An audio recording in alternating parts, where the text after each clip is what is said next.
Usted no hizo el examen entonces, ¿verdad, hermano? No, pastor, no lo hice. Ok. Mire, pongámonos en contacto mañana cuando usted ya esté un poquito más tranquilo y nos coordinamos para que lo pueda hacer. Sí, está bien. ¿Verdad? Me manda un WhatsApp ahí y nos coordinamos, yo le envío el examen y lo hacemos, no se preocupe. Está bien, pastor. Y lo pongo en contacto mañana. Perfecto, mi hermano, perfecto. Sí. Bien, ya casi vamos a iniciar, solo quiero, parece que sí, Arjani está diciendo que Emily se conecta en unos minutos. Tenemos pendientes varias gente ahorita. Son las 7:12, dígame. No me voy a poder unir individual a la sesión de hoy porque es que mi hija tiene reunión de jóvenes a las 7:30. No se preocupe, hermana. Ahí deberían de hacerlo siempre. No es que los Ustedes recibimos deberían separados. Sí. Es que yo no sé por qué lo hacen así, hermano. Por la lista, porque acuerde que usted lleva el control de la lista, entonces tiene que salir ahí. No, pero yo ahí los miro, pues. Sí, me toca cuidar al bebé. Sí, no se preocupe, conéctense así siempre. Bueno verlos juntos. Gracias, pastor. ¿O será que por lo menos aquí me voy a separar de este hombre ahorita? Por lo menos en el Zoom, dije que no me deja. Hombre, pastor. Para nada. Son bromas. Si más bien así me gusta. Por lo menos. Sí. Y es bueno verlos así, más bien, así deben de estar en la clase. Es decirle, en la matrimonial es bonita, pero ya 3 meses encerrado. Oiga, Danielito, oiga. El Señor nos libre de esos males. Óigalo. Más rápido va a estar del cuello. Quiero escucharlo decir eso cuando tenga 50, 60. Lo dudo que lleguemos. Dudo. ¿Qué pasó ahí la psicología, licenciado? Es que esa es psicología inversa, hermana. Porque si es así, entonces los pacientitos van a salir corriendo, van a decir no al compromiso. Sin tener el título, ellos me... ¿Cómo dijo?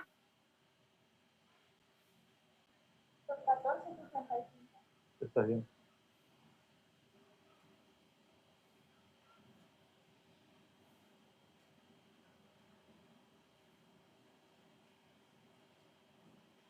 Oigan, ¿y quién se murió, hombre?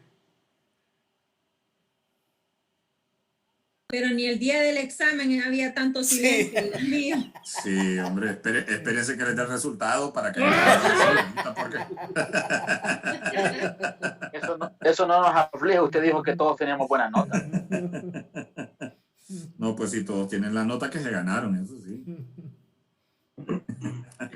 Hermanos, tranquilos, yo molestándoles. Sí, porque el sábado hasta rezamos, pues, ¿qué es lo que decimos? Sí, hombre, surgió un rezo ahí. Sí, el rezo, no confesar. Es más, no está ni el padre, está hoy. El padre. Ay, hombre, no. ¿Padre Alberto o quién? Pastor, no nos ha dado. El padre Isaí. Isaí.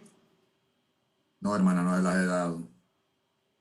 Creo que van a esperar al final del curso para que se las dé porque el bíblico piden que ellos den la nota. A los que paguen. Sí. Bueno, ya son políticas del bíblico. Ya. Entre ellos piden, nosotros no podemos dar nota. Yo no me acordaba y no podemos dar nota hasta que... Pero sí nos pueden decir si pasamos o no, ¿verdad? Eso sí. O tampoco. Sí, no, si yo le dijera que tengo problemas con alumnos, que algunos que no hay, yo llamaría individualmente, pues. Sí, porque seguimos esperando la nota de método de investigación. Ajá. A saber ¿no se las si han pasamos. dado? No. ¿Con quién la recibieron? El pastor Andrade. Andrade. El pastor Andrade. Es que están investigando todavía la nota. Sí, no, yo generalmente Generalmente entrego a tiempo la nota. No, yo la nota la voy a tener entregado a tiempo. Pantalla. Presentación. Okay. Ahí está. Vamos a... Métame. Estoy a 2 pantallas queriendo hacer una prueba. ¿Se compartió ahí con ustedes? ¿Están viendo? Sí, pastor. Sí, Sí se ve. Minimizada, pero sí. Pero lo que miran es el cursor, ¿verdad? Yo casi no miro, pastor, pero Dale, voy a estar doble. escuchando. Sí, es que permítanme. Creo que ya estoy a 2 pantallas porque estoy queriendo hacer unas pruebas aquí, pero vamos a ver si cambiando aquí de pantalla. Siempre les aparece, ¿verdad? La que supuestamente yo manejo, ¿verdad? Sí. Esa es la que les Sale doble. Bueno. Sí, tengo que trabajar en la configuración de esto. Vamos a ver.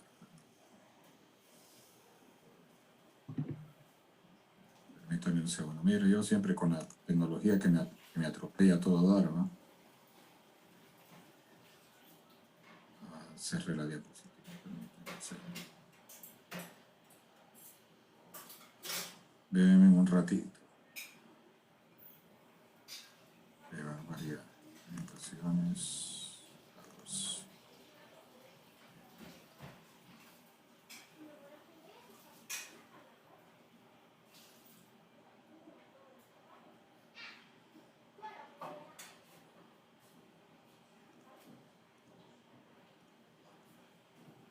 ¿Y ahora qué le pasa a esto? Listo. Bien.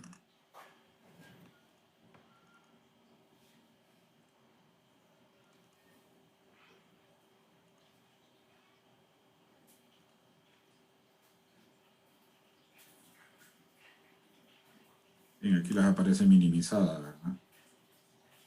Sí. Sí, pero está mejor que como estaba.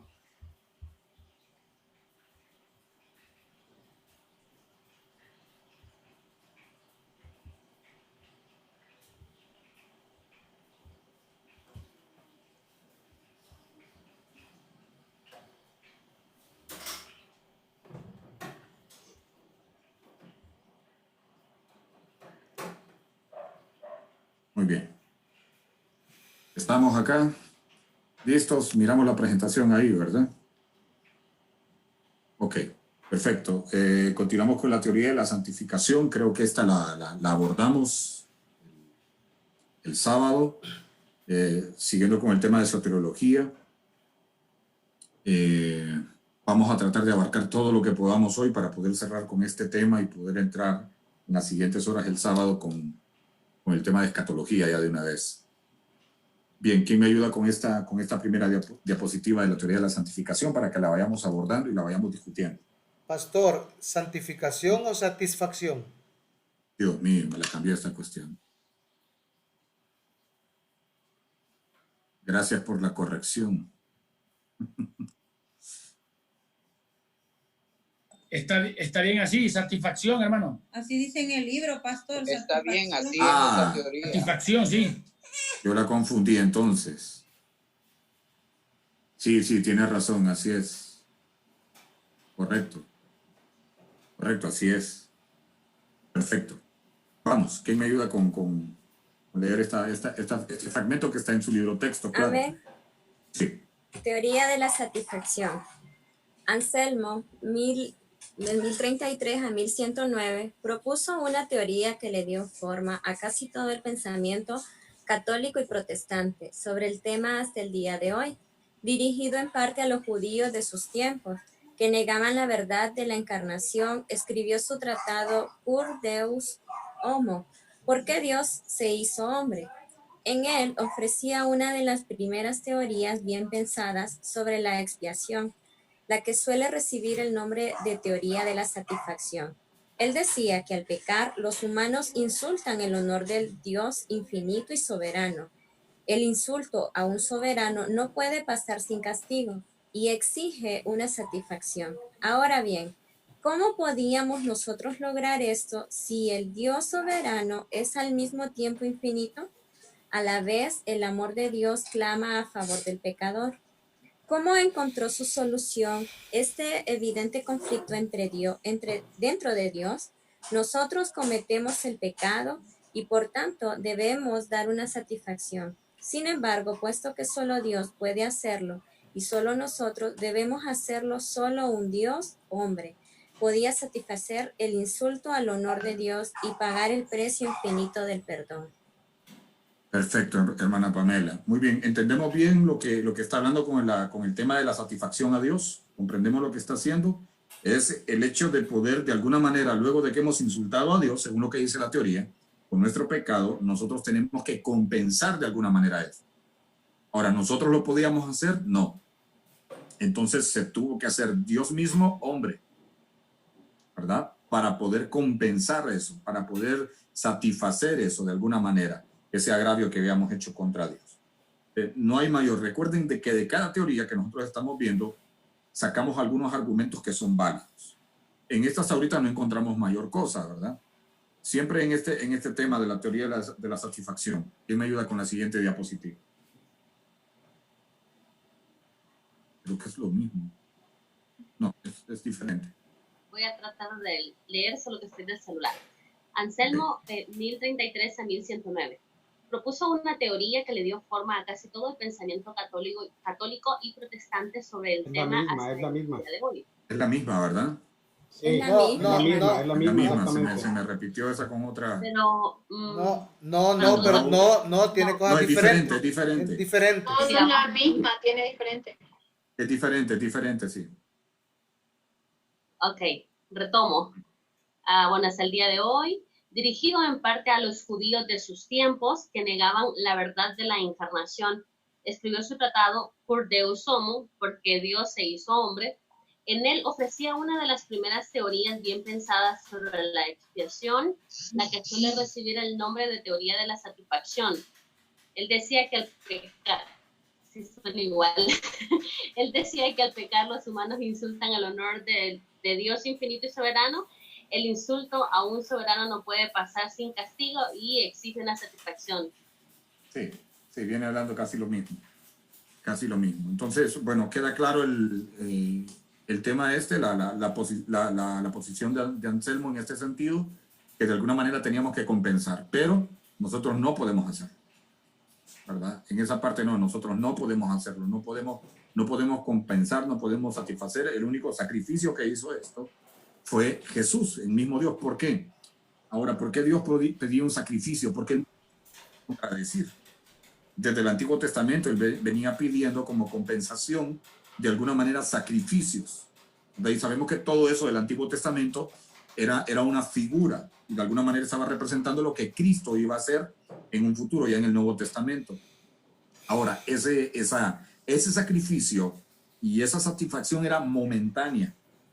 Esa compensación era momentánea cuando sacrificaban animales en el Antiguo Testamento. Ahora viene Cristo y es una compensación o es un sacrificio que es eterno, que nos da el regalo de la salvación hoy a nosotros, que nos permite estar acá.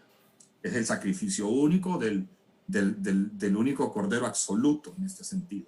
Ahora, todo lo que vemos en el Antiguo Testamento son figuras prácticamente, aunque de alguna manera Dios estaba permitiendo en su soberanía que estos sacrificios momentáneamente limpiaran los pecados. Porque cada Yom Kippur los judíos tenían que ir a las fiestas, llevar sus animales, los con mayor dinero llevaban corderos, los que tenían menos dinero pues llevaban palomas o animales así que fueran puros para poder hacer sus sacrificios y de alguna manera el poder compensar este asunto. Pero Cristo es el sacrificio absoluto, ¿verdad? En este sentido, y eso lo sabemos muy bien nosotros.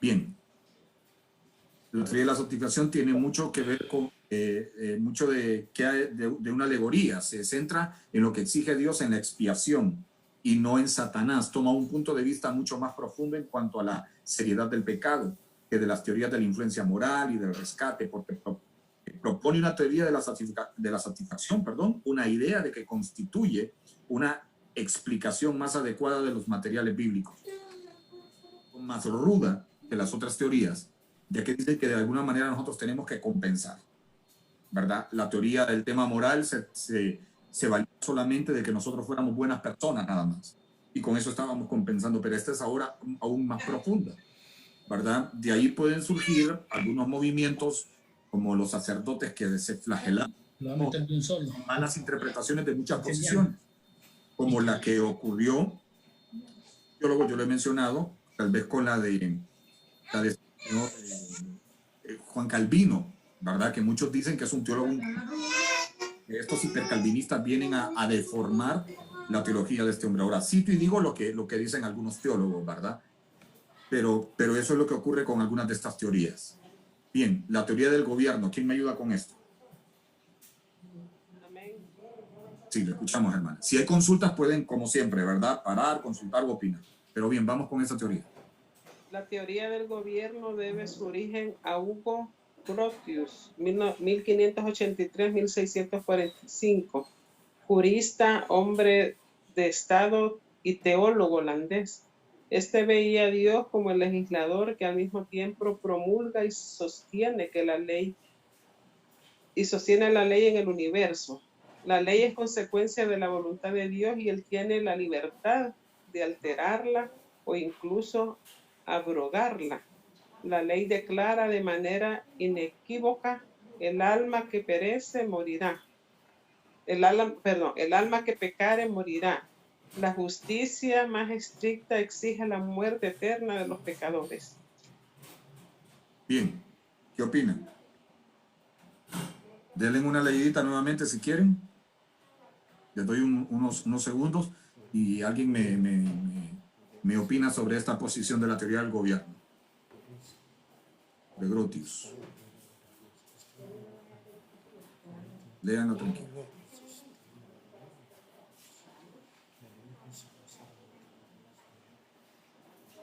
¿Qué es abrogarla, pastor? Abrogar es quitarla. Quitarla. Cambiarla o eliminarla. Okay. Él se basa más en lo que es más legalista, ¿verdad, pastor? Según el criterio de Hugo.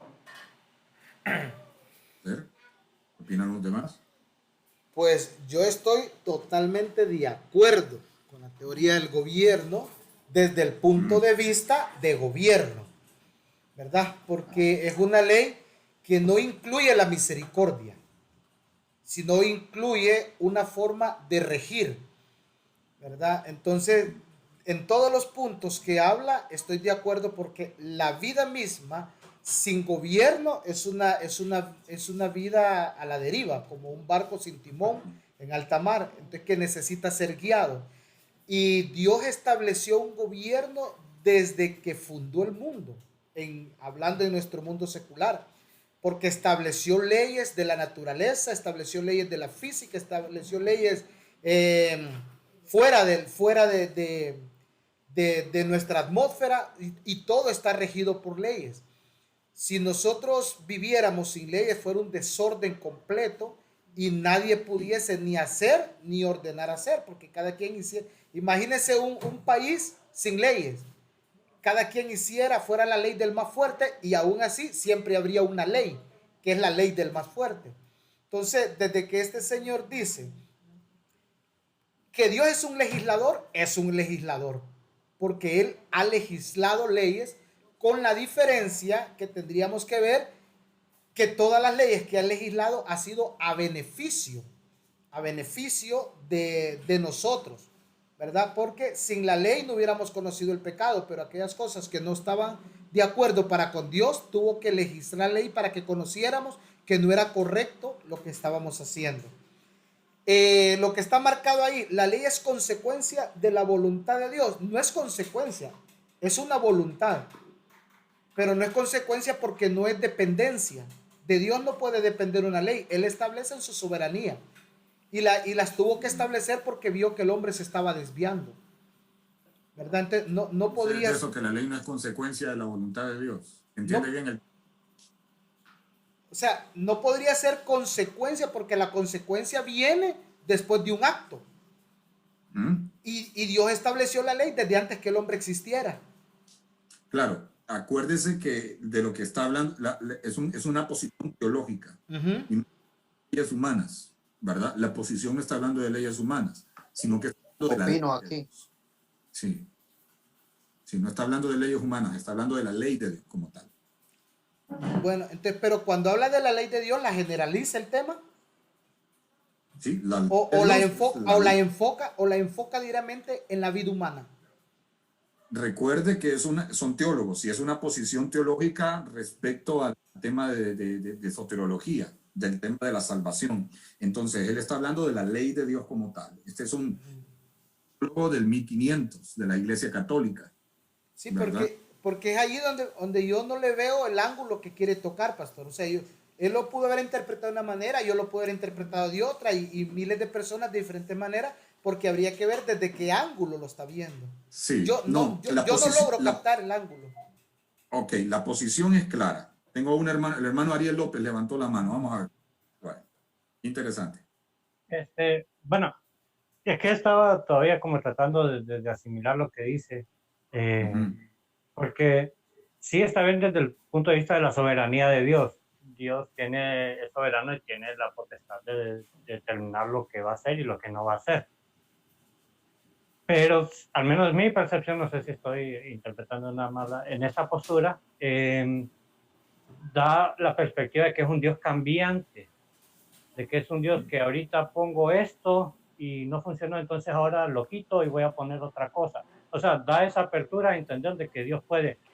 Entendemos que lo puede hacer porque es soberano, pero no es un Dios que cambia de opinión de una cosa a otra. Al menos eso sería lo que yo vería como que en la perspectiva da esa apertura. No es muy clara en ese aspecto. Y entendemos que son posturas, ¿verdad? No son, correcto. Son posturas. Sí. Entonces creo que desde la parte de la soberanía de Dios sí la entiendo y la logro asimilar. Pero desde esa perspectiva que marca que es un Dios muy cambiante o que puede cambiar de opinión de un momento a otro, tampoco, porque la palabra nos dice que Dios no es hombre para estar cambiando de opinión o estar cambiando sus planes sobre la marcha, sino que él ya tiene un plan determinado, hablando del tema de la salvación. Pero si podemos ver ahí también, podemos ver que sí hubieron cambios y fueron a favor del hombre. No diría que son cambios. No, cambios que Dios se equivocó y corrigió. No, cambios establecidos desde el principio, dentro de lo que hablábamos en la clase anterior, ¿verdad? Según dice Apocalipsis 13:8, que el Cordero fue entregado desde antes de la fundación del mundo. Pero ¿cuándo lo conocimos? Hasta hace 20 siglos. Pero eso no implica que hubieron cambios. No, para el hombre sí, que eso fue lo que percibieron los judíos. Y por eso muchos todavía no han aceptado a Jesús como el Mesías, porque ellos no quieren asimilar que ahora la salvación ya no es por fe, sino que quieren seguirla manteniendo bajo la ley, que fue lo que ellos adoptaron. Entonces, claro, desde la perspectiva de ellos, cambio, pero bíblicamente y teológicamente algunos rabinos convertidos, o sea, la Biblia no tiene ningún cambio en su propósito. Ahí es donde hay que tener ese... Es que eso es lo que debemos de entender. Sí. Que aunque lo percepcionáramos como un cambio, pero fue un cambio ya predestinado, ya con un propósito definido, porque vaya, el cambio que hubo en el Edén. Dios hizo al hombre perfecto, pero ¿sabía Dios que iba a fallar? Ese es el tema del $1.000.000, como dicen, ¿verdad? Sí sabía. Y entonces ¿por qué hizo tal cosa? No sabía. Entonces ¿por qué se preparó? Hablábamos de un similar de plan de contingencia, pero era dentro del propósito de Dios. Dentro de todo el propósito de Dios. El remarcado de esta parte, la ley es consecuencia de la voluntad de Dios. Sí es de la voluntad de Dios, porque es una acción de su voluntad. La ley sale por eso, por acción de la voluntad de Dios. Pero que tiene la libertad de alterarla, no, él no se va a contradecir. Lo que yo no logro entender ahí, pastor, es la palabra consecuencia. Esa es la palabra que no logro encontrar el encaje. Sí, es que ahí está. Usted piensa, Dios pensó, y en consecuencia, la ley se hizo. ¿Verdad? En ese sentido va el término. ¿Verdad? Es como el hombre, el pecado, y en consecuencia actúa en ese sentido. Pero ¿cuál es la definición de ley? La definición de ley, La ley de Dios. no, pero la definición de la palabra ley, un decreto, ¿verdad? Un precepto, una ordenanza. Entonces, es legislada a partir de Moisés, pero antes de Moisés ya existía. Sencillamente que no había sido legislada, no había sido ordenada como tal. Sí, no había sido plasmada para el pueblo. Exactamente, pero sí ya había ley. Ya había ley. Entonces, es lo que no me cuaja ahorita. ¿Será que el sol me hizo daño hoy, verdad? La calor me hizo daño No, hoy. es sencillo, hermano. Pero la ley es consecuencia de la voluntad de Dios. La salvación es consecuencia del sacrificio de Cristo. ¿Puedo opinar? La insolación que le dio a usted es consecuencia de que se puso en...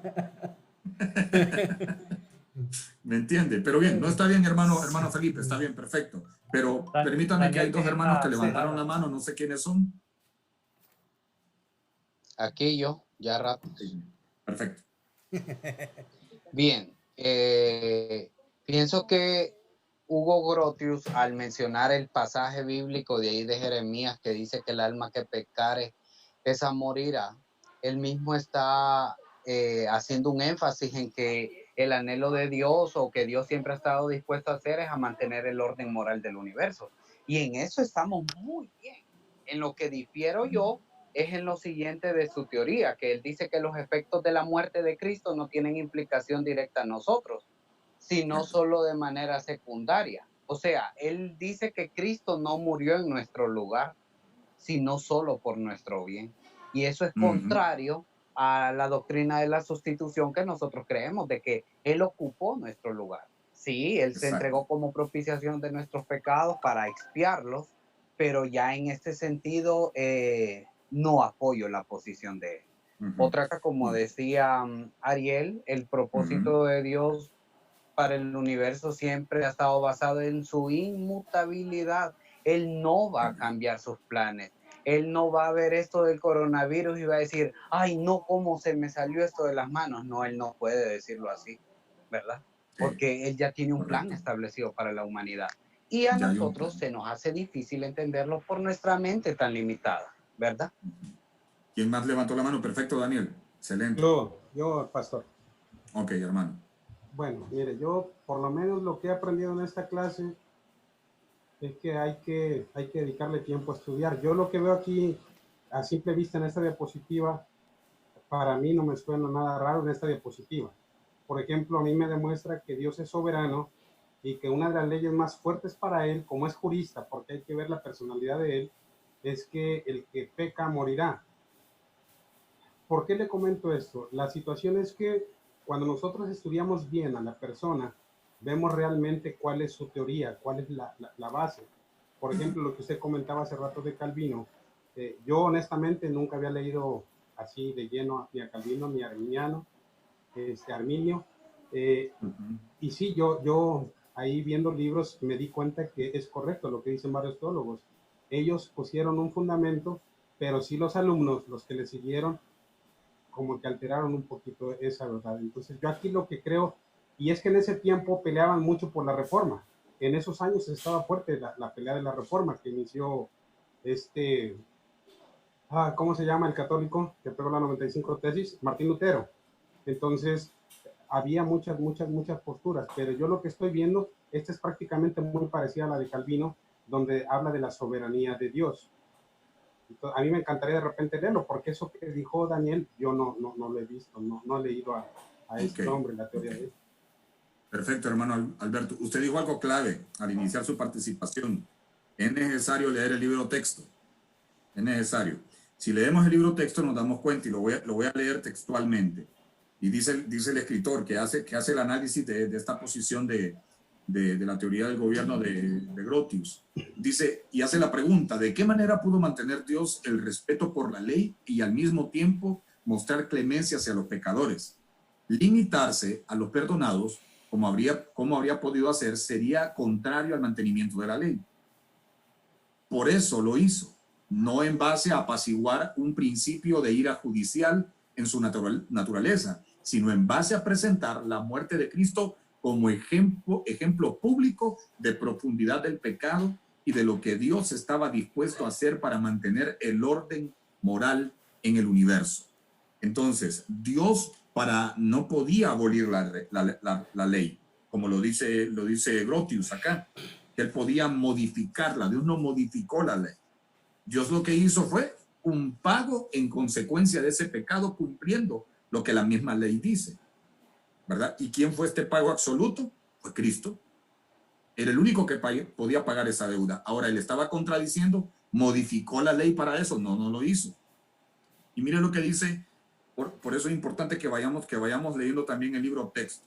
Además de esto, la teoría no tiene totalmente en consideración la depravación de la raza humana, como la teoría de la influencia moral, por dar supuesto que un simple ejemplo va a ser suficiente para hacernos llevar un estilo de vida respetuoso de la ley. Nada podría hallarse más lejos de la verdad bíblica. Ya sabíamos, como dice también la Escritura, que antes estábamos muertos en la ley, porque no bastaba solo la ley para nosotros. Los judíos por años en el Antiguo Testamento violaron la ley como tal. Entonces la ley no era suficiente en ese sentido y tuvo que venir la justificación o la sustitución, por parte de Cristo. Entonces, no sé si vamos agarrando ahí más o menos. Cada una de estas teorías tiene cierta parte, alguna verdad o alguna aplicación correcta.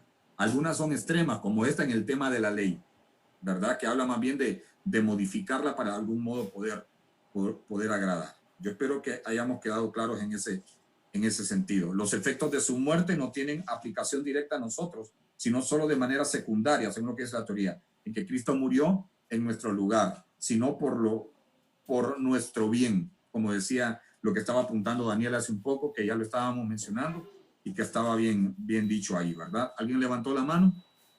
Sí, pastor, yo solamente con el tema de lo que habla sí. Hebreos capítulo 8, ¿verdad? Yo estoy muy claro, como dice Daniel, Dios es inmutable, Dios no cambia, ¿verdad? Dios no cambia, pero la percepción del hombre la mira, como dije anteriormente, desde diferentes puntos de vista. Si el Congreso establece una ley, pero luego ve que esa ley tiene alguna deficiencia en su ejecución, han habido reformas, no solamente en la ley secular, sino igual como lo que apuntaba Alberto en las tesis de Martín Lutero, hubieron reformas, por eso nace el protestantismo. Cuando habla en Hebreos 8, esto es lo que muchos judíos no lograban asimilar. 8 capítulos, versos 5, 6 en adelante dice: pero ahora tanto mejor ministerio es el suyo.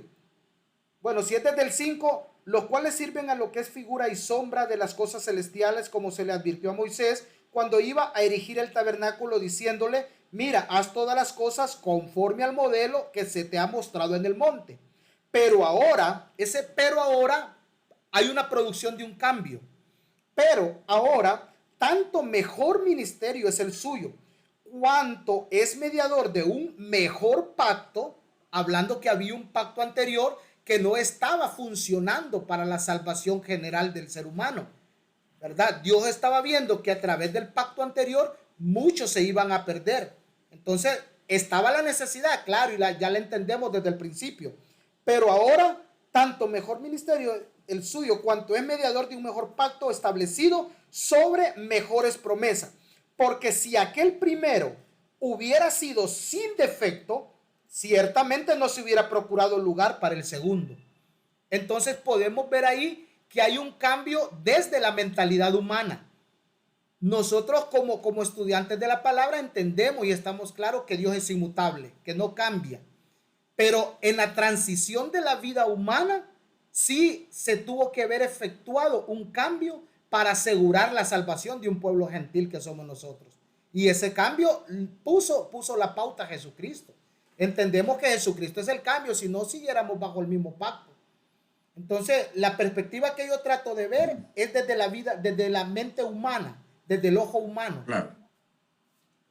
Claro, no, está bien, hermano Felipe, perfecto, pero hay que separar estas cosas, porque se puede malinterpretar el tema del cambio. Entiendo, es el tema del cambio que Cristo viene a a hacer ese cambio. Pero según la teoría que estamos viendo, no hay cambio, porque ellos lo que están argumentando es que hay cambio y hay de parte de Dios, pero no lo hay, todo estaba planeado, ¿verdad? Solo aclarar, todo estaba planeado desde el principio, tal y como cual. Todo el proceso de la Sí, o dispensación sea, pastor, en el Antiguo Testamento hasta hoy ha venido así. Si alguien más, claro. para que pasemos a la siguiente. lo que yo entiendo es que sí, como dice el pastor, por un cambio desde el punto de vista de la humanidad, pero este cambio en ningún momento abroga la ley, porque siempre la paga del pecado era muerte, nada más que Correcto. ya no es con animales, sino que ahora con el Cordero que es Jesús. Entonces, Perfecto, sí, así es. Así es, mi hermana. Listo. Vamos, por cuestiones de tiempo está bien. Me gusta que entremos en esa discusión, pero está bueno. La teoría de la sustitución penal. Pastor, usted no se preocupe, hoy se vale hasta las 10. Ay, sí, los demás. La teoría de la sustitución penal. ¿Quién me ayuda de los que no han participado? Los que no han participado. Voy a leerlo yo. ¿Quién? Primero la dama, pues. Vaya, primero las damas. Bueno, la teoría de la sustitución penal. Reflejando el pensamiento básico de los reformadores, el movimiento evangélico afirma la idea de la sustitución penal para explicar el significado de la muerte de Cristo. Indica que Cristo sufrió en nuestro lugar todo el castigo del pecado que nos correspondía pagar a nosotros. Es decir, que su muerte fue vicaria, totalmente en el lugar de otros. Esto significa que no sufrió simplemente para beneficio o ventaja nuestra. Muy bien. Vale la pena aclarar, como bien lo dice el libro de texto, que la Biblia nunca usó el término sustitución penal, pero esta es una de las teorías que es la más acertada en temas con argumentos bíblicos más acertados. Más allá de un pensamiento teológico de una persona, nosotros procuramos es, sobre todas las cosas, que nuestro pensamiento teológico esté muy aplicado a lo que la Biblia está enseñando. Y esta es una de las teorías que sería más adecuado en cuanto al tema de la enseñanza bíblica como tal. Hallar esta expresión que habla la teoría de una ira judicial toma totalmente en consideración lo que la Biblia dice en realidad acerca de nuestra depravación como seres humanos y como consiguiente la incapacidad que nosotros tenemos de salvarnos. Eso lo dice cabal el libro de texto. Pero bien, quiero escuchar sus opiniones respecto a esta teoría. ¿Es la que nosotros usamos o no? Esa es, pastor. Esa es. Lo que a mí me extraña es de los escritores anteriores que desconocían entonces el significado del sacrificio de los animales. Sí, escribieron sin conocer, sin investigar, o sencillamente omitieron el verdadero significado de los animales en el tabernáculo. Porque ese era el significado de los sacrificios de animales. Sustituir y cargar con el pecado que el pueblo había cargado.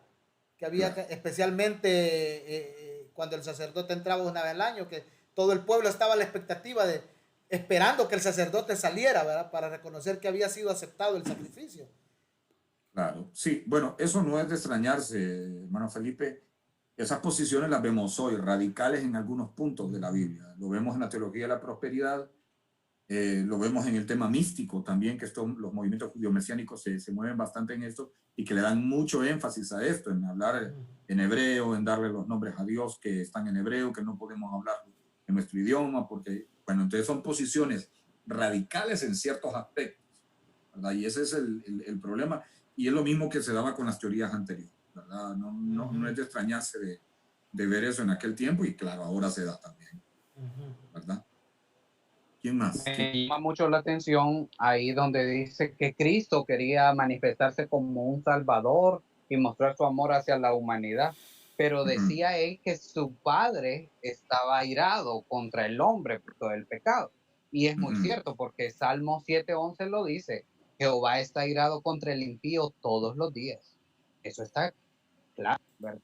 Ahí los que han predicando sobre el amor, y el amor, como decía Steve Lawson, hemos exaltado tanto el amor de Dios que se le ha puesto aire acondicionado al infierno. Y el amor, decía él, y la ira aparecen juntos en relación con la acción divina de enviar a Jesús. Pero él hace un énfasis ahí. ninguno de los dos está por encima del otro, ¿verdad? No solo voy a hablar de que él está enojado y que aquí que hay, voy a estar repite solo con eso. No, tengo que tener un balance entre una gracia salvadora, pero antes de compartir de esa gracia salvadora, yo tengo que hablar acerca de la condición en la cual está el hombre. Pienso que si algo nos hace falta como iglesia es un evangelismo bíblico. Yo no puedo ir de un solo a decirle a la gente que Cristo le ama cuando yo sé que Cristo está enojado con ellos por su alejamiento acerca de él. Entonces no puedo exaltar más el amor o la ira, sino que tener un balance entre los dos. Correcto. Miren, y sería muy bueno, les recomiendo que puedan leer o ver ahí la predicación de Jonathan Edwards de Pecadores en manos de un Dios airado. Interesante. Y precisamente respecto a esto, el mismo escritor dice ahí en el libro texto que la teoría de la sustitución penal, como la estamos viendo, habla de la existencia de un conflicto entre la deidad, entre Dios y Cristo, y se convierte, donde Cristo se convierte, según lo que dice el libro texto, en el Salvador amoroso que debe de arrancar el perdón del puño cerrado del Padre airado. Ponga atención en esto. Dice, la justicia de Dios queda situada por encima de su amor. Sin embargo, permanece el hecho de que las escrituras incluyen con toda claridad esta objeción de doble punta. El Padre amaba tanto al mundo, y póngame atención en esta parte, amaba tanto al mundo que envió a su hijo, a su propio hijo. Juan dice, en esto consiste el amor, no en que nosotros hayamos amado a Dios, sino en que Él nos amó a nosotros y envió a su hijo en propiciación de nuestros pecados. Juan 3:36 dice que el que cree en el hijo también, el que cree en el hijo tiene la vida eterna, pero el que se rehúsa a creer en el hijo no verá la vida, sino que la ira de Dios está sobre él. El amor y la ira aparecen juntos, según lo que dice el libro texto, en relación con la acción divina de enviar a Jesús, y ninguno de los dos está, como ya lo decía Daniel, por encima del otro. No sé si entendemos bien esa parte en este asunto de la sustitución penal. ¿Estamos bien? Era lo que estábamos hablando hace poco acá, esta teoría. Perfecto. ¿Hay alguna pregunta, alguna consulta respecto a esto? ¿Estamos de acuerdo? Ana dice. La hermana Ana está de acuerdo. No. Ah, bueno, dígame entonces. ¿Sí o no? Sí, estoy de acuerdo. Es que usted le está viendo, no. No, que no tengo ninguna pregunta. La hermana Ana va a decir, bueno, el teólogo Juan Orlando Hernández dice que nadie está por encima de la ley. Uy, ni quiera Dios. Ya están metiendo ahí en camisa. Lo reprenda. Perfecto. ¿Le parece si hacemos un pequeño receso? Porque yo siempre estoy de acuerdo en eso. Tome agüita, saque a agarrar aire. Una hora y media, ¿verdad? ¿Ah? 1 hora y media, más o menos. Adiós, Gabriel, que le vaya bien. Unos 10 minutitos ahí. Son las 8:10, sin apagar salirse de la sesión. Solo apaguen, ya saben, sus cámaras y sus micrófonos, y nos vemos 8:10 acá de regreso. ¿Está bien? Excelente. Pues creo que están de acuerdo, ¿eh? Perfecto.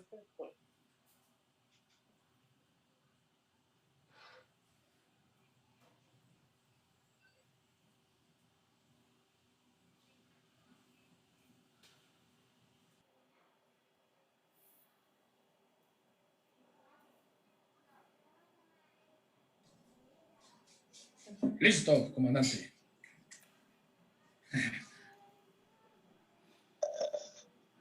¿Ya fueron todos?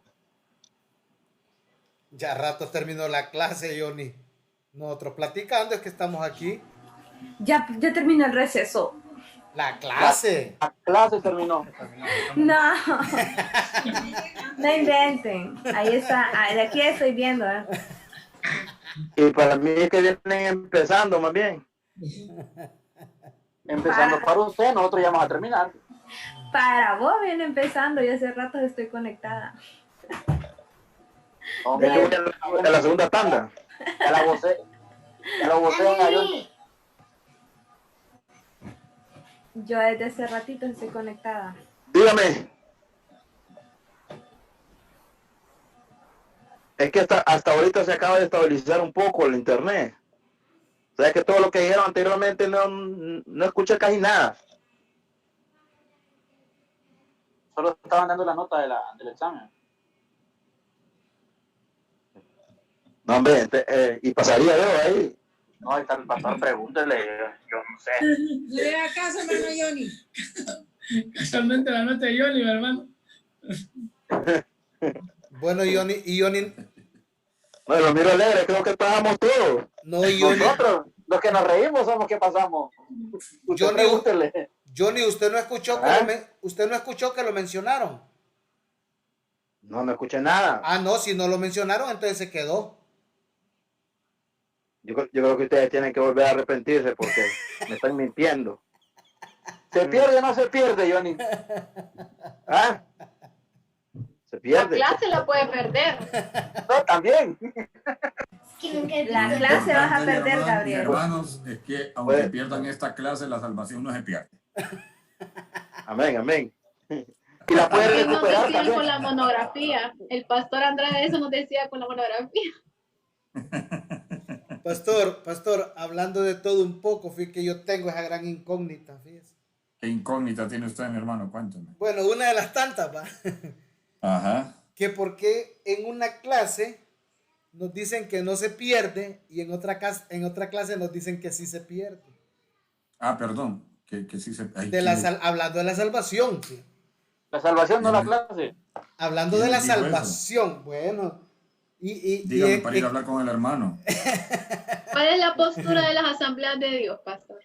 Que sí se pierde. Acostado, se puede perder la salvación. La Junta dice que no, pastor. Sí, porque yo escucho que un maestro dice, no, la salvación no se pierde. Otro maestro dice, la salvación sí se pierde. Pero es ¿Quién que... dijo que no se puede perder? Y en la clase de epístola soteriológica. Pero es que Bueno, Sí, ahí nos dijeron. yo digo que hay dos puntos. ¿verdad?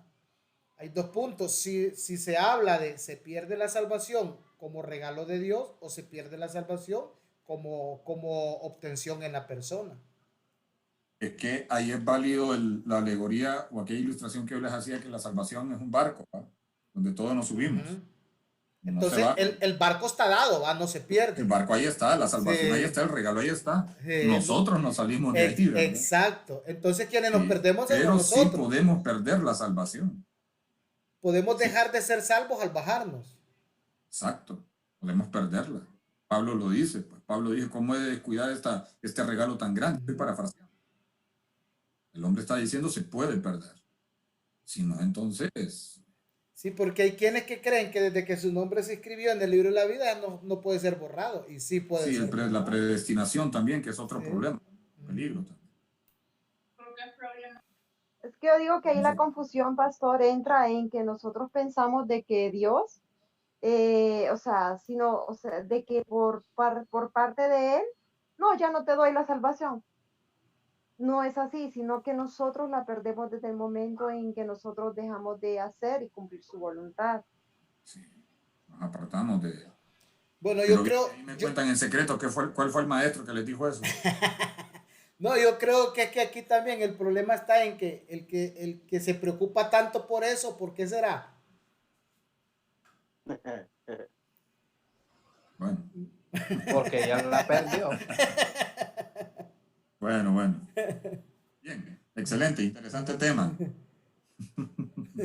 Pero sí me cuentan después quién fue el que les dijo eso para tener una plática ahí con el hermano. Felipe nos dijo eso. ¿Quién? Felipe nos dijo. Mire, Gabriel. Un tal Luis Gabriel, lo voy a mandar con el del hisopo, usted ve. Esta gente cosa seria. No perdona. Mire que la Biblia dice no levantarás falsos. Un tal Luis Galdame tienen que llamar. Uy, respétenme a su eminencia, por favor. Esto bronco así. No, pastor, en realidad quien dijo eso fue el apóstol Santiago. Ah.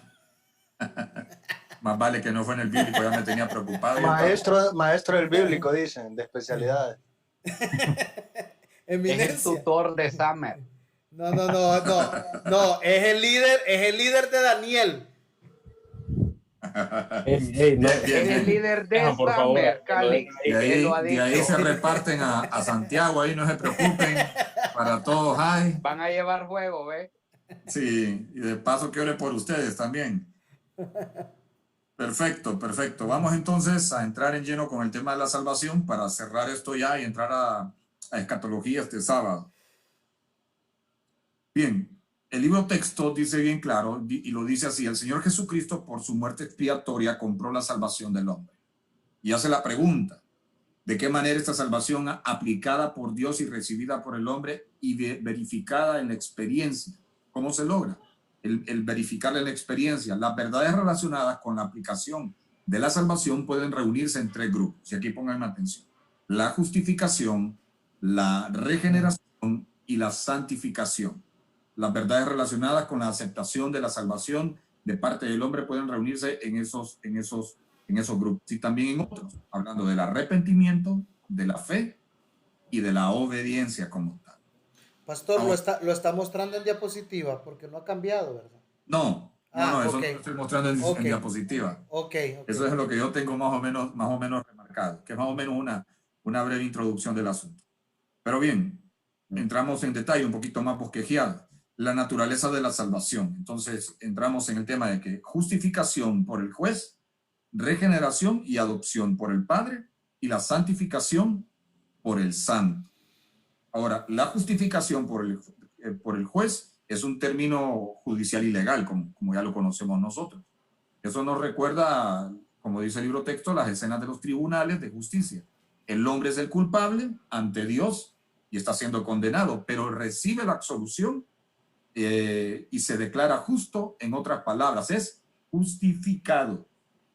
De ahí el término de que tenemos un abogado para con Dios, y ese es Cristo, que es el que está en nuestra defensa. Sí, Dios está como juez, pero Cristo es el abogado y aboga por nosotros, y de esa manera nosotros somos justificados. El otro término, que es la regeneración y la adopción del Padre, habla de que nos sugiere una escena doméstica de hogar. Estoy prácticamente citando lo que dice el texto. El alma muerta en los delitos y pecados necesita una vida nueva, la cual es impartida mediante el hecho divino de la regeneración. La persona se convierte entonces en hijo de Dios y pasas a formar parte de la casa o de la familia de Dios. De esa manera, esa es la regeneración y la adopción de parte de Dios. Nosotros pasamos de nuestra alma muerta en delitos y pecados a una nueva vida impartida por Dios en medio de Jesucristo, y eso nos convierte en hijos adeptos, hijos que somos adoptados por parte de Dios, y sobre todo los advenedizos como nosotros, ¿verdad? Somos tomados por parte de Dios. Ahora, para que luego participemos, quiero citar cada una. En el tema ya de la santificación por el santo, el vocablo santificación nos sugiere una escena en el templo, pues el término está relacionado principalmente con la adoración a Dios, hecho justo en lo que la ley de Dios respecta a renacido para vivir una nueva vida. El hombre queda desde el momento dedicado al servicio de Dios, comprado mediante el precio que no se pertenece a sí mismo, no abandona el templo, sino que sirve a Dios noche y día. No sé si el libro es totalmente claro en la explicación de estos términos, pero bien, quiero sus opiniones respecto a esto en cuanto a la naturaleza de la salvación. Nosotros somos mediante la salvación justificados. Hay una justificación, hay un juez delante nuestro, pero somos justificados, somos regenerados, y esa regeneración nos permite ser parte de la familia de Dios. Y la santificación también, que viene también como un adherente para mantenernos dentro de esa familia. Nosotros somos justificados y somos vistos por los ojos de Dios y por medio de la sangre de Cristo como santos. Por eso Pablo en las epístolas se refiere a sus congéneres, a sus hermanos, como santos, porque lo está viendo desde la perspectiva de Dios, de un pueblo regenerado y adoptado. De esa manera nos ve Dios, como santos, pero por medio de Cristo, no por nosotros mismos. ¿Está claro o tienen alguna opinión o seguimos con la siguiente diapositiva?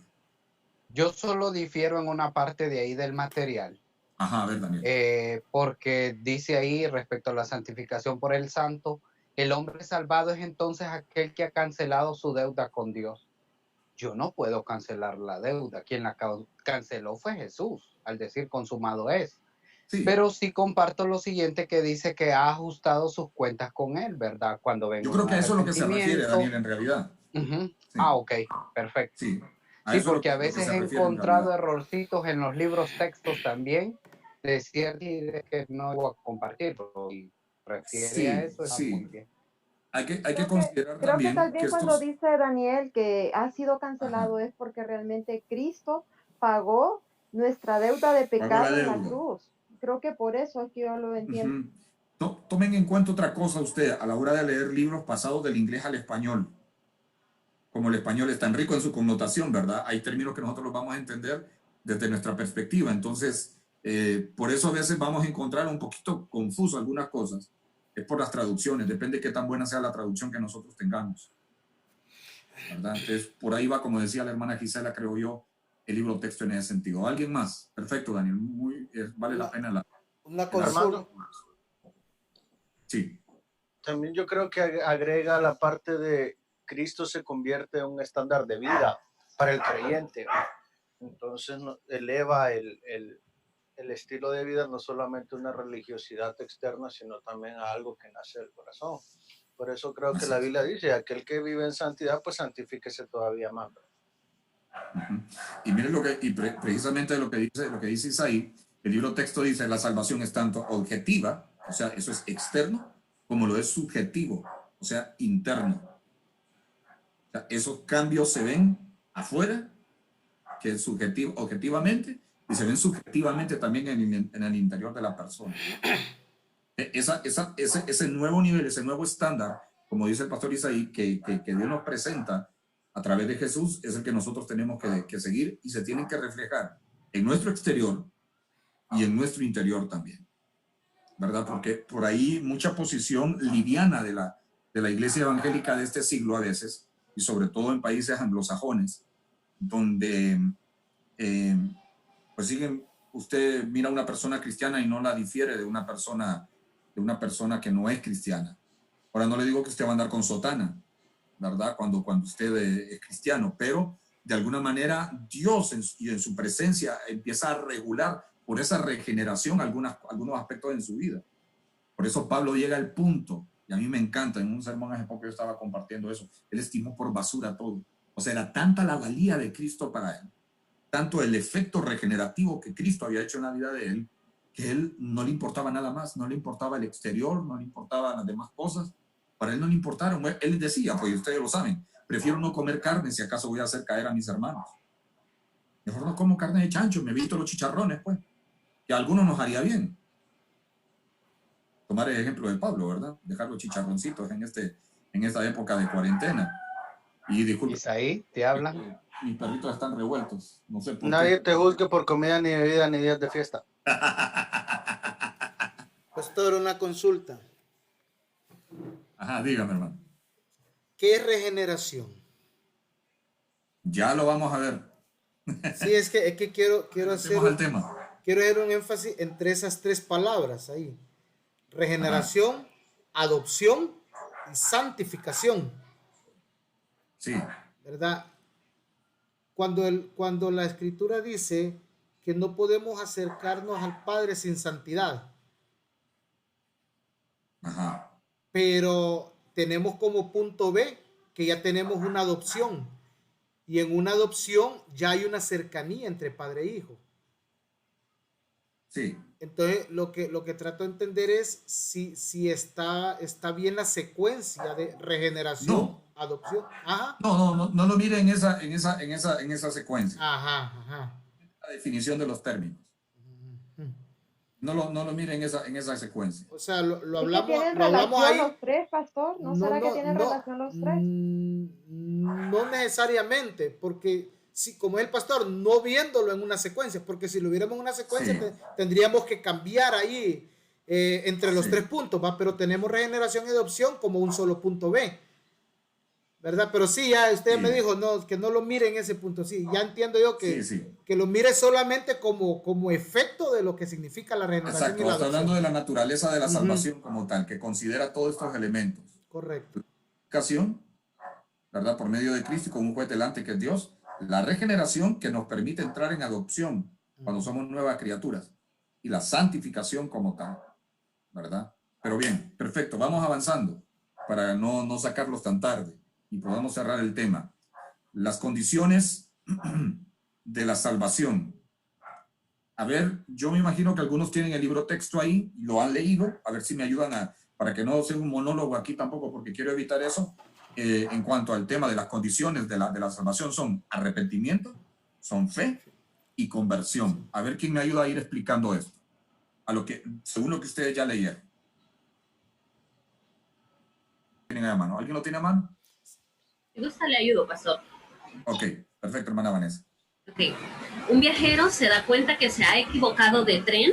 Ese conocimiento corresponde al elemento intelectual mediante el cual una persona comprende, por la predicación de la palabra, que no está en buenas relaciones con Dios, que no ha ajustado sus cuentas con el Señor. Perfecto. Ahí hacemos un paréntesis. Un viajero se da cuenta. Esto es un tema de conocimiento. Muchos tienen el conocimiento, ¿verdad? Muchos tienen el conocimiento de que en realidad están en el camino equivocado. Muchos que han empezado a ir a la iglesia un tiempo, después se salieron de la iglesia. Muchos que crecieron en la iglesia con esas verdades saben que están en el tren equivocado. Pero eso es solamente el conocimiento. Vamos, no sé si la hermana Vanessa siempre me ayuda con el siguiente punto. Sí, con gusto. El descubrir que se ha equivocado de tren perturba al viajero. Le produce disgusto, quizá temor. Esto ilustra el lado emocional del arrepentimiento, que consiste de acusación de sí mismo y dolor sincero por haber ofendido a Dios. 2 Corintios 7:10. Perfecto. ¿Ven el proceso? Ahora esta persona entra en una convicción de pecado como tal. Y esa misma convicción de pecado le hace sentirse incómodo en el camino que está, ¿verdad? Le hace sentirse totalmente incómodo. Vamos viendo el proceso. El siguiente, hermana, por favor. Se baja de ese tren en la primera oportunidad que tiene y sube al que corresponde.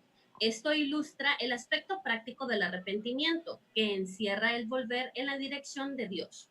Un vocablo griego para el arrepentimiento significa literalmente un cambio mental o de propósito. El pecador convencido de su pecado se propone corregir su conducta y volverse a Dios. El resultado práctico es que produce frutos dignos de arrepentimiento. Mateo 3:8. Perfecto, perfecto. Ustedes ven. Pero ahora el problema es que muchos llegan hasta el segundo punto, ¿verdad? Descubren, se sienten incómodos, pero nunca logran dar ese paso práctico del arrepentimiento. En realidad, a apartarse del pecado, a bajarse del tren y subirse a otro. Siguen viendo con cierta nostalgia, montados en el tren equivocado, la vida que podrían tener en Dios. ¿Y eso por qué pasa? Porque en realidad no están dispuestos a dejar ese tren o esa vida que han llevado, porque les permite comodidad, ¿verdad? Les permite muchas cosas. Entonces, vemos el proceso del arrepentimiento y lamentablemente, si nosotros hiciéramos un análisis sincero de nosotros mismos, veremos que en muchos aspectos de nuestra vida todavía estamos parados en el segundo punto. Aún conociendo, hay aspectos de nuestro carácter que sabemos que son asperezas que dañan a los demás, que no queremos cambiar. Tenemos el conocimiento que sí, eso está mal. Es más, nos sentimos mal, queremos salirnos de ahí, pero no nos bajamos de ese tren, ¿verdad? Si lo vemos un poquito más profundamente a nosotros, porque generalmente en este tema de la salvación, yo lo hablaba el domingo con la transmisión en línea de la iglesia, nosotros lo vemos este tema y la salvación, y bueno, es un tema que yo ya conozco cuando acepté a Cristo, que hay que predicar y todo esto, pero es un tema tan común para nosotros en la iglesia que a veces lo soslayamos, como dice un siervo por ahí, lo hacemos a un lado, no verbalmente, ¿verdad? Pero en nuestra vida lo hacemos a un lado porque en realidad no estamos dispuestos a cambiar ciertas actitudes que tenemos arraigadas. Y discúlpenme que se me vuelva enseñanza o sermón el estudio de hoy, Pero es cierto, no podemos evitar aplicar esto y reflexionar sobre este punto, porque es la idea de la clase a la hora de hacer teología. Esa teología correcta y bíblica me tiene que afectar a mí, ¿verdad? Toda esta clase, teología 1, 2 y 3, es que toda esa teología bíblica afecte mi vida en realidad. O sea, yo no podría, como alumno, salir de la misma manera de cada clase, ¿verdad? En misiones yo tendría que salir con una conciencia más aplicada al tema de misiones. En escatología, Daniel y Apocalipsis, más apegado y consciente de los tiempos que estamos viviendo. Y así en cada clase. Y en este aspecto hoy de la salvación, es lograr una conciencia más profunda del tema de la salvación. Y como parte del proceso de esa salvación es el arrepentimiento como tal. Ahora, vamos rápidamente. No he dejado opinión en esta, pero quiero avanzar porque ya son las 8:34. La fe. ¿Quién me ayuda con la fe? Yo paso. Ya está bien, escuchamos. Léalo hasta, hasta Romanos 10:9 y léalo hasta donde dije Romanos 10:9. Ok. Bueno, la fe dice, en el sentido bíblico del vocablo, fe significa creencia y confianza. Es el asentamiento de la mente o intelecto y el consentimiento de la voluntad. Con respecto al intelecto, es creencia en ciertas verdades reveladas relativas a Dios y a Cristo. Con referencia a la voluntad, es la aceptación de estas verdades según dirigen los principios de la vida. La fe intelectual no es suficiente, según Santiago 2:19, Hechos 8:13 y Hechos 8:21. Para la salvación, una persona puede dar asentamiento intelectual al Evangelio sin consagrar o dedicar su vida a él. La creencia efectiva o del corazón es básica y esencial, según Romanos 10:9. Perfecto. Muy bien, quiero escuchar sus participaciones. ¿Qué tipo de fe estamos viviendo en esta iglesia de los últimos tiempos? Porque desde la ascensión de Cristo esta es la iglesia de los últimos tiempos, ¿va? Porque son todo esto son los últimos tiempos, desde la ascensión de Cristo para acá. Toda esa es la iglesia de los últimos tiempos. ¿Qué tipo de fe estamos nosotros promoviendo en realidad la mayoría de la iglesia como tal? Una superficial, como el libro de Tozer habla, ¿verdad? El peligro de una fe superficial. O sea, me voy a andar por las orillas con Cristo, no quiero un compromiso serio con Él. Perfecto, Daniel. Mire, y es el riesgo, yo no sé si ustedes hicieron esta misma figura cuando entraron a Bíblico al primer curso, que tienen que tener cuidado de no salir desproporcionados, con la cabeza grande y el cuerpo chiquito. Yo creo que a todos nos las hacen eso cuando entramos al Bíblico. Y corremos el riesgo. Entre más profundizamos en el estudio, que es bueno, y hay que hacerlo, pero es ahí donde tiene que ir de lado también mi vida devocional. Y a veces mentalmente justificamos nuestra vida devocional con nuestro estudio bíblico formal. Y nunca es lo mismo. Necesitamos eso para tener una fe sustentada, una fe real, que no se quede en una fe intelectual, porque el peligro que usted y yo corremos es eso, es tener una fe intelectual. Manejamos muy bien los términos, las aplicaciones, los aspectos teológicos y todo lo que usted quiera. Pero en nuestra vida, dentro de nosotros, en nuestra intimidad que nadie más conoce, estamos viviendo una fe superficial muchas veces. Y esa era la fe que caracterizaba a la iglesia de la Odisea. Ella decía que conocía a Dios, se jactaba de eso. Pero luego viene el Señor y le dice, no, tú eres una ciega, una desventurada, miserable, desnuda. Por lo tanto, te digo que de mí compres cosas buenas. Y eso es lo que está pasando en este día. Perfecto. Entonces, pastor, quiere decir que el verdadero problema no es vivir una fe superficial, ¿verdad? Porque si vivimos una fe superficial, tenemos la esperanza de poderla profundizar, ¿verdad? Y caer en la verdad. Sino que el verdadero problema de este tiempo entonces es que estamos viviendo una fe mentirosa, una fe engañadora, una fe que nos está llevando a cosas que no son ciertas y que nos enrolan en ellas, ¿verdad? Cuando ya vivimos una fe mentirosa, la adoptamos como real y nos morimos en esa fe. Perfecto, hermano Felipe. O sea, el asunto no es, el mayor problema no es estar mal, es creer que estamos bien. Correcto. Estando mal, ¿verdad? Correcto. Un plazo de eso. Pastor, no sé si sirva de algo ahí un comentario. Acerca del estudio de la salvación. Mira, a mí me traumó, me tuvo como una semana loco. Pero yo me di cuenta de varias cosas. Tiene mucho que ver la formación que tenemos. Yo ahí ponía la cosmovisión, hablando de misiones. Le voy a explicar por qué. Yo decía, cuando yo conocí a Cristo hace ya casi 6 años, bueno, un poquito antes, yo fui a un templo, fue el primero que invitaron aquí. Yo venía de una iglesia católica. En la iglesia católica usted repetía lo que decía el padre y asentaba lo que decía el padre. Entonces, ahí un pastor, me imagino que era el pastor general, empieza a decir, repitan conmigo esta oración. Y yo repetí esa oración. Entonces, él dice al último, bueno, levanten la mano los que repitieron la oración conmigo. Yo, lógicamente, vengo de una enseñanza así, pues yo levanté la mano y me pasan al frente. Entonces me dice, gloria a Dios, qué bueno que aceptó a Cristo. Yo, mire, yo me quedé sorprendido y dije, pero yo no lo he aceptado, no supe ni qué estoy haciendo. Claro, yo me arrepiento hoy que ahora conozco a Cristo bien y sé la labor que hizo ese pastor y sé el dolor que le di en su corazón decirle eso. Fue una semejante tontería, pero realmente, ¿a qué punto quiero llegar?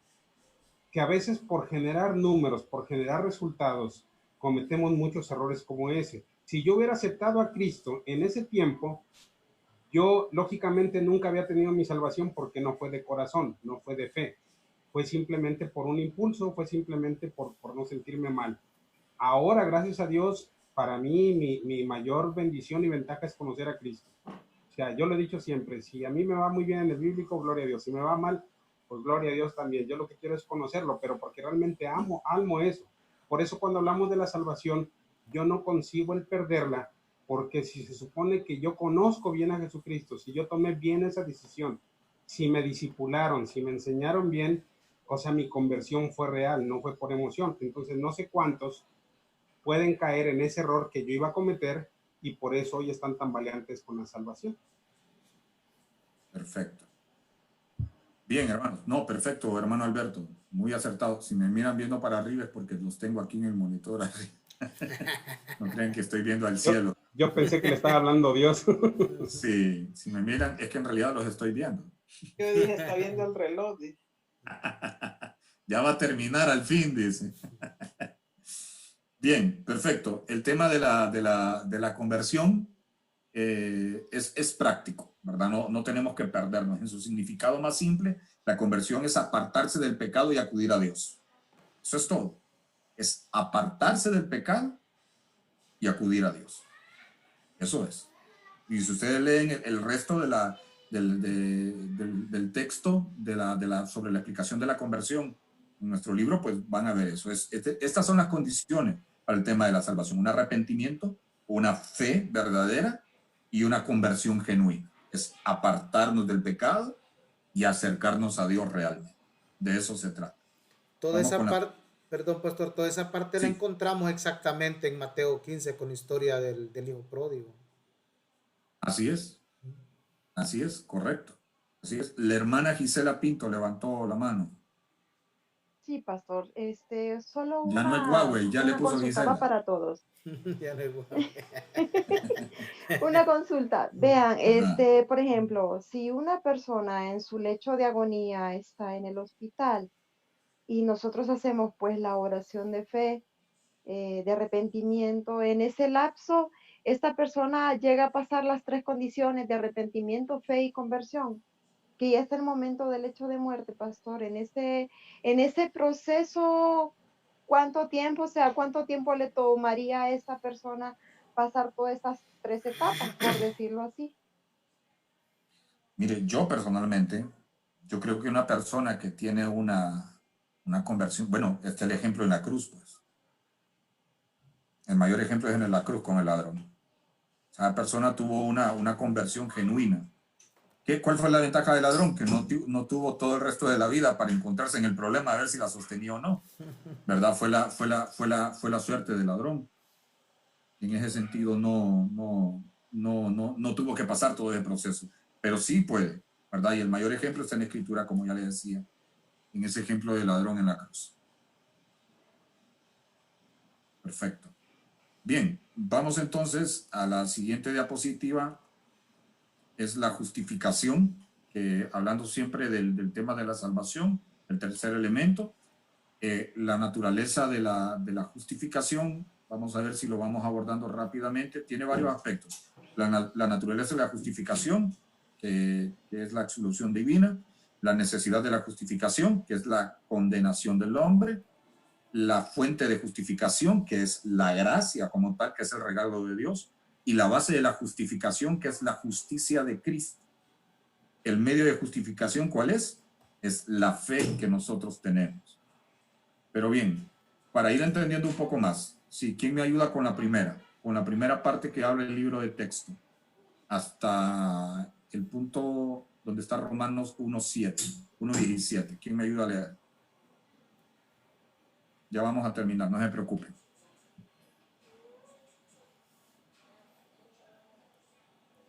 No se me catamales del rey. A ver. La naturaleza de la justificación, absolución Ajá. divina.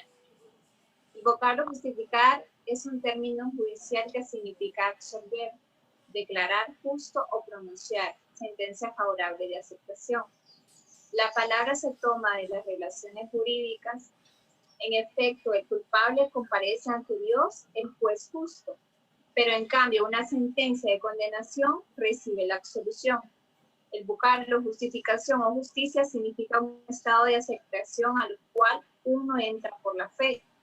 Esta aceptación es un don gratuito de Dios, disponible por la fe en Cristo, según Romanos 1:17. Ajá, perdón. ¿Quién iba a decir algo? Bien. No, que hasta Romanos 1:17 le había dicho usted. Sí, no está bien, hasta ahí está bien. Entonces, esos términos están claros, ya lo veníamos viendo en las teorías anteriores y la posición clara que nosotros teníamos. Somos justificados por medio de Cristo, la ley se cumple. ¿Ya? Nunca Dios contradice, Él se cumple. ¿Y cómo somos justificados? Cuando alguien en lugar de nosotros, la sustitución, paga el precio nuestro, o sea, la ley se está cumpliendo en Cristo, ¿verdad? Y Él está pagando eso. Y por eso nosotros somos absueltos. Eso es la absolución divina. La necesidad de la justificación también es la condenación del hombre. ¿Quién me lee el siguiente? Me lee todo el párrafo ahí.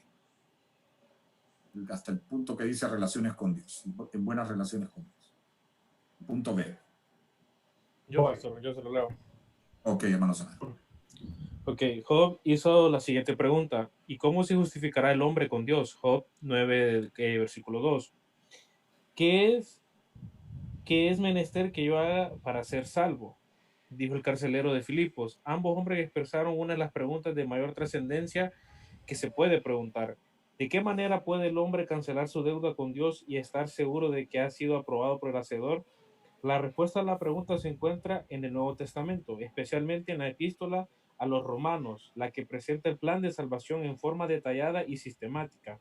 El tema del libro está encerrado en Romanos capítulo 1, versículo 16 al 17, y puede expresarse de la manera siguiente: el Evangelio es el poder de Dios para la salvación del hombre, porque dice de qué manera los pecadores pueden ser cambiados en lo que respecta a posición y condición para quedar en buenas relaciones con Dios. Muy bien. ¿Quién tiene opinión sobre este punto? Y hay una mano levantada, creo yo, o un mensaje. Me cayó algo ahí. ¿Alguien mandó un mensaje o alguien iba a opinar? ¿Está bien claro? Yo creo que ya lograron cenar. Creo que en 10 minutos no lograron cenar. Bien. Está muy claro el tema de la necesidad de la justificación por la condenación del hombre, ¿verdad? La pregunta que expresan el carcelero de Filipos, ¿verdad? Y Job también. Esas son preguntas de trascendencia. ¿Por qué es necesario que nosotros estudiemos estos temas que son a veces tan... Permítanme.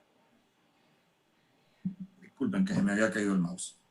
Estos temas que nosotros a nuestra vida son tan básicos.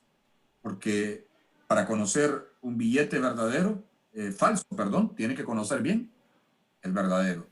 En los bancos la gente, según entiendo yo, no estudia billetes falsos. Ellos estudian el billete verdadero. Y de la misma manera nosotros tenemos que conocer estos aspectos pastorales de la salvación, y en este caso el tema de la justificación. Ahora, la fuente de la justificación, ¿quién es? Por el tema es también la gracia. La gracia significa primordialmente, ¿quién me ayuda? Amén. Amén, ¿me escucha? Sí, le escuchamos, le escuchamos. Bueno, la gracia significa primordialmente favor o disposición bondadosa en la mente de Dios. Se ha denominado pura bondad y favor sin recompensa, favor inmerecido. Como tal, la gracia no puede hacer dador al hombre. Lo que Dios otorga, lo otorga como don. No podemos resarcir a Dios ni pagar por su gracia. La salvación es presentada siempre como don, un favor inmerecido es Dios. Ni pagar por su gracia. La salvación es presentada siempre como don o un favor inmerecido e impagable, un beneficio puro de Dios. Romanos 6:23. El servicio cristiano, por lo tanto, no se hace pago de la gracia de Dios. El servicio es la forma cristiana de expresar nuestra devoción y amor a Dios. Le amamos porque Él nos amó primero. Correcto. Entonces. Sigo. Sí, no, ahí dejémoslo, mi hermano. En síntesis, entonces. Bueno, a alguien se le fue la energía eléctrica, la hermana Gloria Aguilar. Ah, no, estaba pidiendo disculpas, que no tenía energía eléctrica. Bien, perfecto. En síntesis, es la justificación también, y un aspecto de la justificación es la gracia. Es un don, es parte de los aspectos de uno de los atributos de Dios, su bondad. Es por su bondad que nos da esta gracia, ¿verdad? De la salvación, por medio de la cual ustedes y yo somos justificados. Ahora, la base de la justificación en base a la justicia de Cristo. ¿De qué manera, dice el libro texto, puede Dios tratar al pecador como una persona justa? Dios le proporciona justicia. Más, ¿es justo dar título de bueno y justo a uno que no se lo ha ganado? El Señor Jesucristo lo ha ganado para el pecador. Nuevamente, cito lo que estábamos hablando al principio. Por eso somos vistos como, y Pablo se refiere en sus cartas, y a los santos de la iglesia tal, dice. Pablo entendía perfectamente eso, ¿verdad? Es Cristo el que nos da eso. La justicia viene por medio de Cristo y nos hace vernos a nosotros como santos delante de Dios, porque por Él somos cubiertos. Muy bien. Ahora, la justificación por la fe. El medio de la justificación en el tema de la fe. ¿Quién me ayuda con los dos párrafos, con los dos primeros párrafos de esto?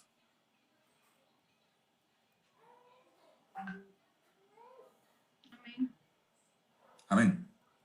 Puesto que la ley no puede justificar, la única esperanza del hombre es una justicia sin la ley. No una justicia que sea ilegal o una religión que nos permita pecar, sino un cambio de posición y condición.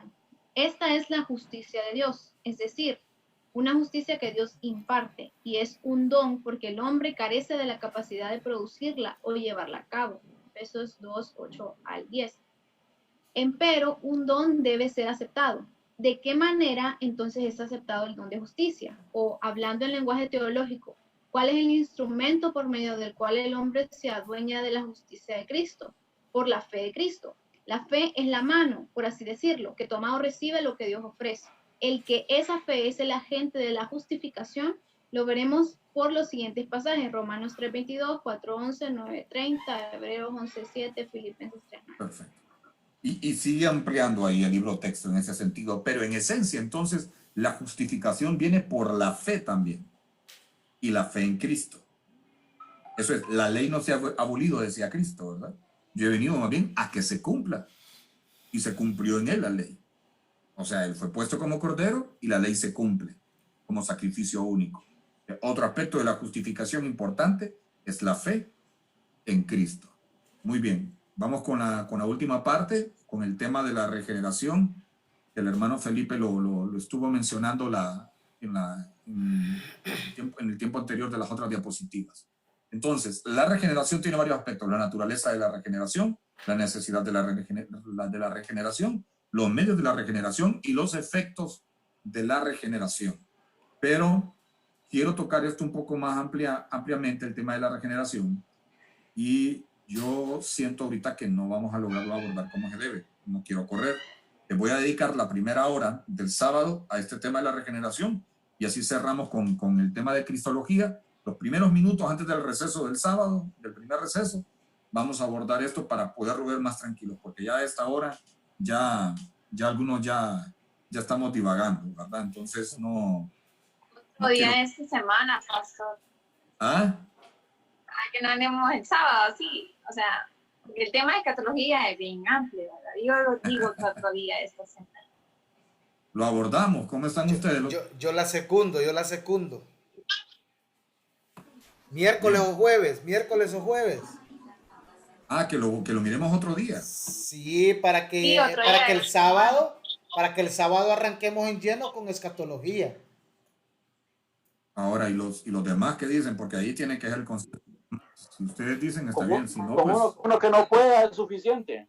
Nomás Yo- va a ser una hora, Yo, por mucho. yo digo que sí, también. Sí. Levante la mano, levante la mano. Aquí por dos. Cántela. Cierre la presentación, pastor, para que miren las manos Ahorita. levantadas.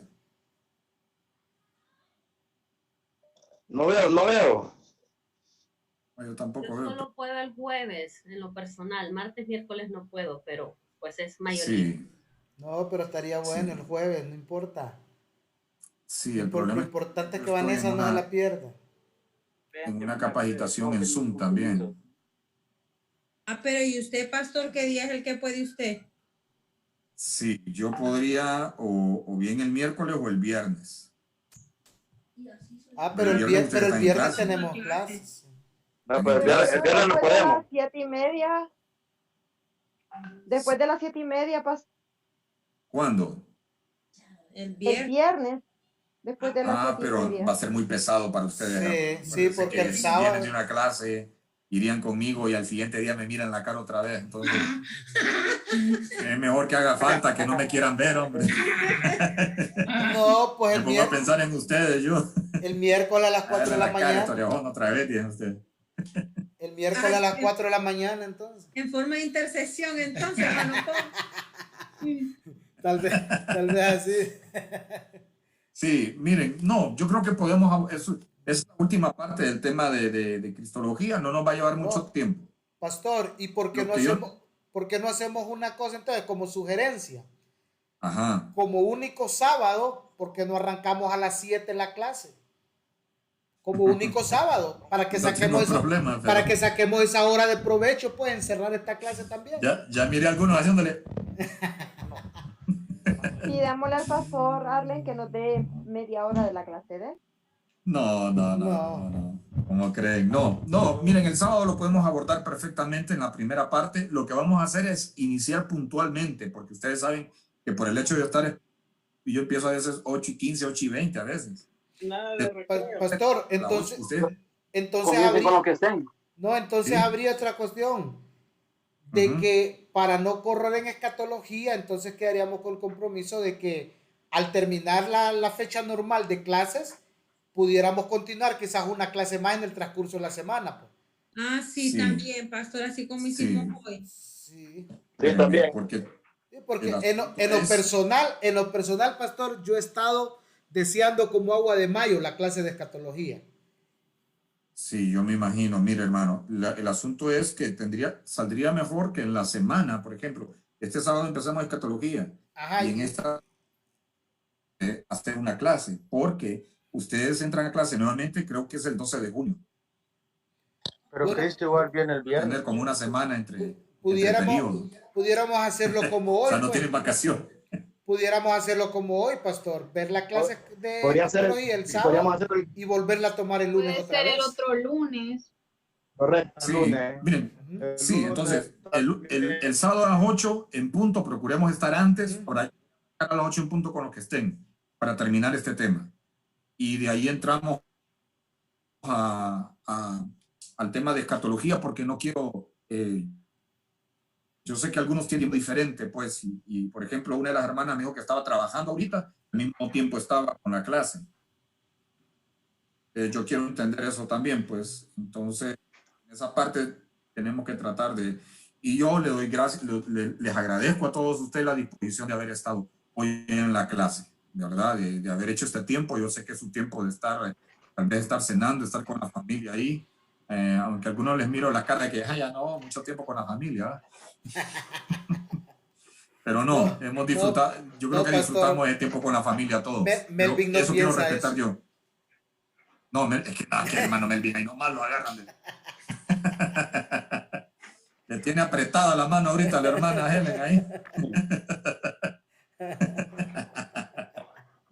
No, es broma, ganas de molestarnos. Pero bien, entonces nos veremos el sábado a antes de las 8 para arrancar a las 8.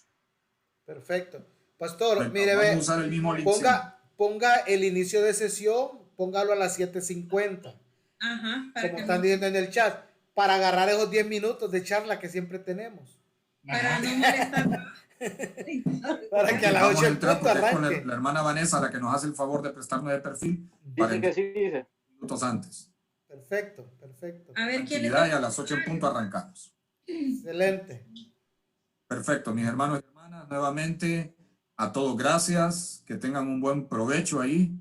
Ya saben sus notas, pues en esa parte no se preocupen que las van a tener a tiempo, ya cuando sea el momento las va a consultar con la hermana Dilcia y ahí las van a tener. Pero Vamos sí a pasar en la pregunta. ¿Ah? Vamos a pasar la clase. No, pastor, usted pero es que hizo sus sabremos en trabajos, hizo sus escatología. exámenes y los pasó y sacó unos, no, va a pasar. No, pero es que aunque no nos dé la nota, lo que puede darnos es la puntuación que hicimos en cada tarea de examen. Que los apruebe, quién sabe.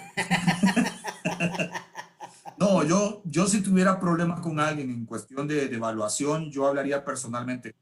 Le diría, mira hermano, no me ha entregado esto, tenemos esto, arreglemos. Porque la idea no es aplazar, pero tampoco es que voy a demeritar los otros que entregaron sus trabajos a tiempo. Que no se extrañe usted si usted anda fuera de tiempo, sin justificación, que va a tener la misma nota que los demás, porque sería injusto para los que han hecho ese esfuerzo, y entonces, a no ser que tenga una justificación bien justificable. O sea que usted tiene el amor y la ira nivelado, ¿va? Justificado por Cristo. No, ahí estamos, mis hermanos. Entonces, el Señor me les bendiga a todos y a todas. Gracias. Bendiciones, por su tiempo, pastor. siempre. Bendiciones. Bendiciones. Gracias. Gracias. Bueno. Amén. Bendiciones. Shalom, Yeshua HaMashiach.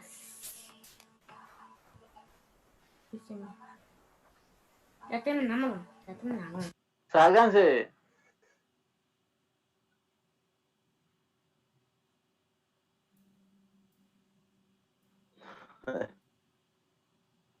¿Sacas a Johnny?